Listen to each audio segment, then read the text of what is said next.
कि चीलम चढ़ावो ये गौरायावो, माचिस के तीली से अगिया धरावो।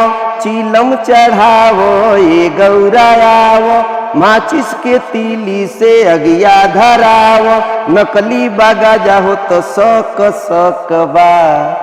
संतरा जी गाती हैं, नाना फेंकता धुआं, फेंकता धुआं चिलम भक भक बा।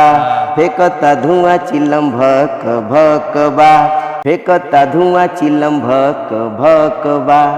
जैसे जानते हैं शराबबंदी हमारे यहाँ बंद है, तो कृष्णा जी लिखे हैं कि ई सब सिस्टम बिहार में बा बंद जी, आ जाई पुलिस बा फैलत गंध जी। तो मैं कहता हूँ उहो भक्ति में हमारी दीवाना, हमके नीतीशो जी करी है न माना।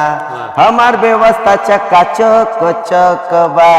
नाना फेंकता धुआं, फेंकता धुआं चिलम भक भक बा। फेंकता धुआं चिलम भक भक बा। फेंकता धुआं चिलम भक भक बा। क्या बात।